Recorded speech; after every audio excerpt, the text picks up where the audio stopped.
I was hired by a family to look at water stains on their ceilings, and there were three different kinds of water stains, and each one had different problems. So I thought it would be a good story to tell you.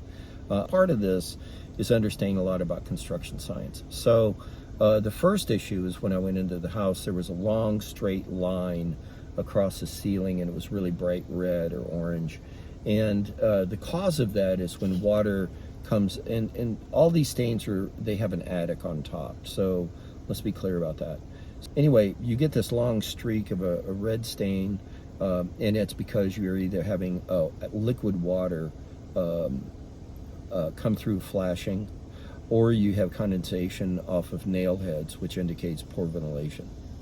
So the only thing you can do with that, only way to stop it is improve your attic ventilation, or you have to figure out where your flashing is. Sometimes I've gone up and moved the insulation back and then taken a plumb bob and used the string and figured out where it's actually dropping into the floor. You got to know where the water's coming from.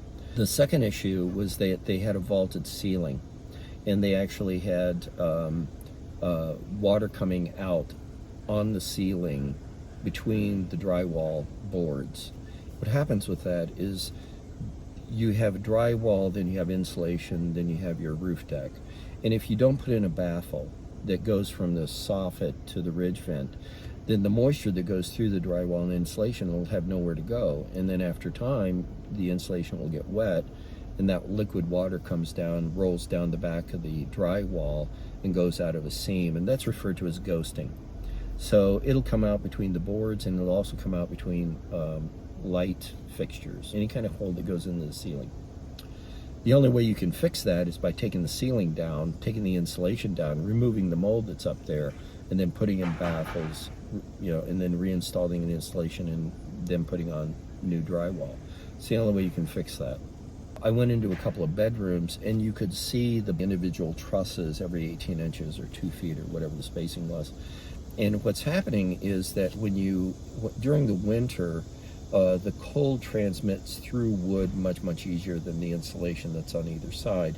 What's happening is that the drywall is getting cold that's underneath that piece of wood. And warm air hitting a cold surface, you hit dew point and condensation, and then you have a thin film of moisture, and then household dust lands on it and sticks. So it's really not, you get this gray shadowing. People sometimes get really concerned about it, but it's just household dust. And the only thing you can do about it is go up in the attic, put more insulation, make sure that you got 2-3 inches of insulation on top of all your boards, and then repaint the ceiling. Because most of the time you can't take a rag and wipe it off because it hasn't been painted, and it'll just come off on your rag. So anyway, I hope that helps with some ideas there. All right, Bob Bennett, Farsight Management. It's better to use Farsight than hindsight.